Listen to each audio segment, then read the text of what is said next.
So it's been 6 months of 2026 and it is time to talk about some of the records that we have loved during this year and during these 6 months. And these next 5 albums are my personal favorites from this year so far. So let's go. So I'm going to go through these albums in a chronological order in which they were released.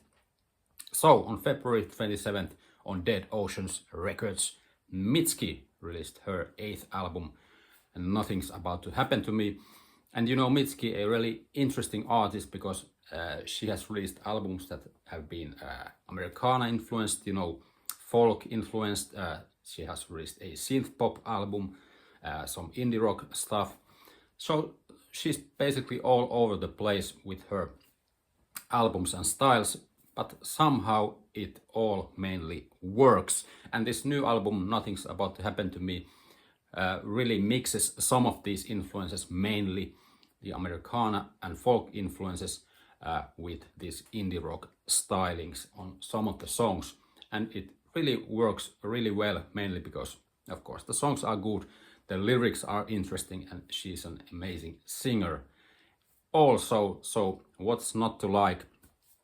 So some of the influences that I can pick up, some 90s alternative rock influences on the more rock based songs, but also some orchestral influences from likes of Scott Walker from the 60s and so on. But there's also bossa nova songs and so on. So it's all over the place, but it somehow works amazingly, and it's also an album that doesn't overstay its welcome, so it's tight and precise. So some of the recommended songs, In a Lake, the opening song, which really sets the mood of the album and really builds nicely. And then, for example, I'll Change for You, which is one of the most beautiful melodies Mitski has written to date. So definitely check out those tracks. So Mitski, Nothing's About to Happen to Me. So next up we have Courtney Barnett with her 4th album, Creature of Habit, released on March 27th on Mum and Pop Records. So I made a review of this album earlier in spring, so I'm going to put a link in the description so you can watch that review, and I'm not going to babble about this album so much right now. So Courtney Barnett, an Australian singer-songwriter, guitar player, mainly known for her alternative rock stylings. And this new album is a bit of a different beast than her first 3 albums, because it really also mixes some of the styles that she has been trying lately, mainly, softer, more melodic guitar-based songs with some of the more hard-hitting and experimental songs. So you have some country influences, but also some synthesizer tracks also, which are pretty new, I think, for Courtney Barnett and her albums. But somehow this album also works really well with these different styles going through the album. And mainly, the track listing, when you look at it, it's really great. You have the more energetic opening track, Stay in Your Lane, and then you have different kind of songs in between, and Another Beautiful Day is a really nice closer, which sums up the themes of the album of wanting to change and not to stay in the same lane your whole life. So a great album, and definitely one to check out if you like 90s influenced guitar rock, and again Americana music and different styles of music, that kind. So one of my favorite songs is Mantis, which is a really great song to drive to. I've tried, and it's a really great melody and this breezy song, and a definite highlight on this album. And then maybe Stay in Your Lane, the first track, then the first single on the album. That's a great track also to check out. So those are my recommendations for this album. So next up we have Thundercat and his album Distracted, released on April 3rd on Brainfeeder Records. And Thundercat, he's been known as a sideman in many projects. For example, one of the most I think famous records of 2010s, To Pimp a Butterfly by Kendrick Lamar. So he played a big part on that record. But Distracted is his 5th solo studio album, and it's a bit of a different beast because on his past records, Thundercat has really, he hasn't really focused on the melody and really song structures so much, because he is a monstrous bass player. He has mostly, trying to get on the groove of the song and have some influences from hip hop and 70s funk and soul and psychedelic, and he has been making great records with that stew on his past records. But this new record is a bit of a different beast, because he takes those influences that he has had before, but also mixes with some classic songwriting on some of the songs, some melody, and also some contemporary artists features on this record. For example, Tame Impala and what else? Mac Miller and so on. So from a musician standpoint, it's an excellent record, and this is a kind of a record that you want to put on a great hi-fi system and crank it up loud. So yeah, so basically this is the best, for my money, the best Thundercat solo album to date, because it's more interesting to listen to, because it has more variety and more melody. It also has those funky psychedelic moments that focus more on the groove and the atmosphere, but it also has some classic melodies, so it's nice. Also you have the band Lemon Twigs featuring on a couple of tracks on this album. So some of my favorite tracks, what's it called? Walking on the Moon. That's a great atmospheric track and really a great gateway for this album. And then, for example, if you're talking about the melodic side of Thundercat, you can check out the Lemon Twigs featuring What Is Left to Say, in which he really has that 70s soft rock vibe going on. So that's a really nice track. So Thundercat, Distracted. So speaking about Lemon Twigs, also I made a review of this Lemon Twigs album, Look For Your Mind, so I'm going to put that on the description so you can go watch that.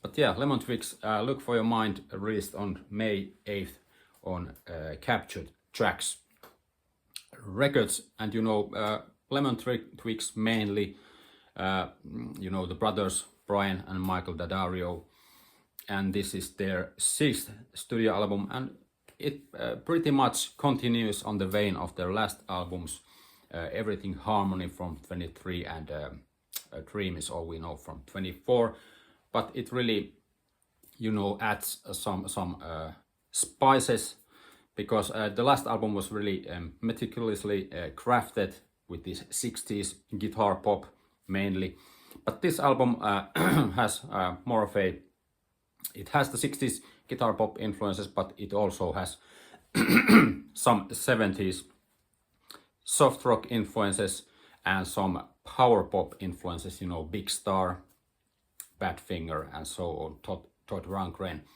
and so on. So it's a really nice nice mix of different guitar pop stylings, and I think Lemon Twigs are really on a roll, because this is a 3rd or 4th album in a row, which is a pretty amazing record, and I really can't wait what they are going to do next, because they're young guys, and I think they're going to make some great music in the future, even greater than this record. So some of my favorite tracks from this album, for example, if you're talking about the power pop, I really love the song Nothing But You, which is a really this 70s based power pop melodic track.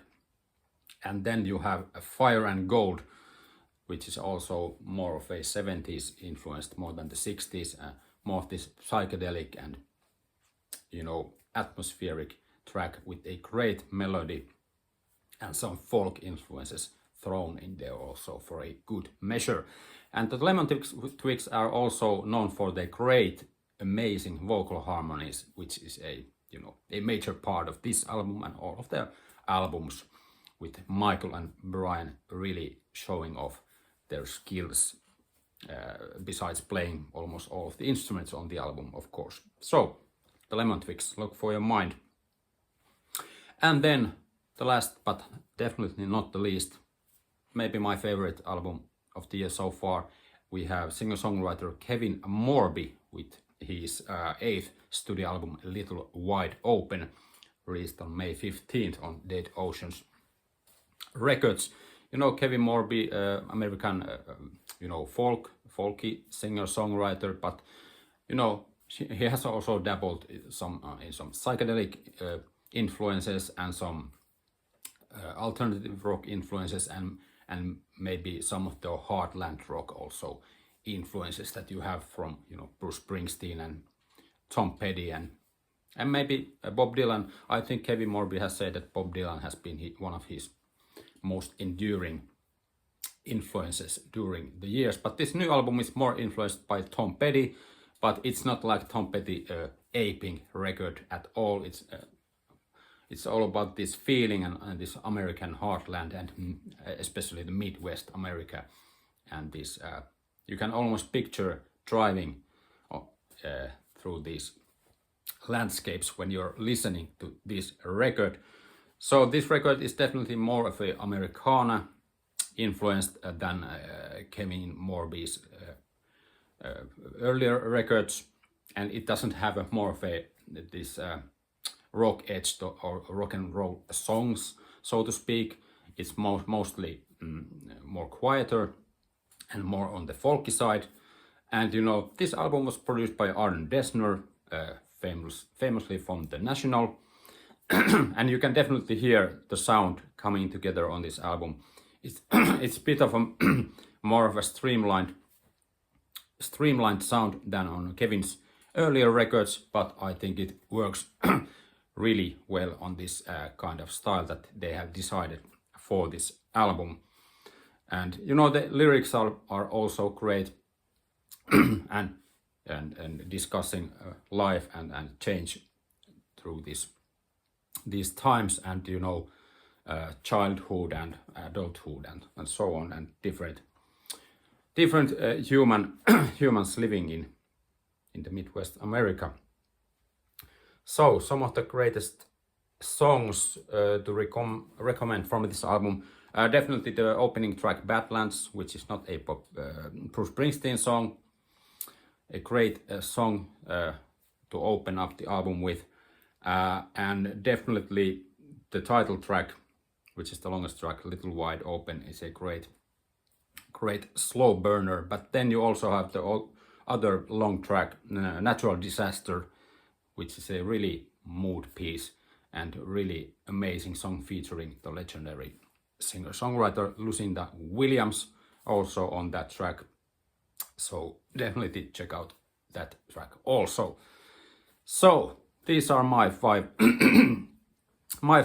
favorite albums of this year so far. Have you heard these albums? What do you think about them? What are your favorites of the year so far? Leave a comment below, and you know, I will put the descriptions. I will put to descriptions the reviews to Lemon Twigs album and the Courtney Barnett album. So be sure to check those out also. And yeah, be sure to subscribe, leave a notification, and share and like and all that. I will see you in the next video. Bye.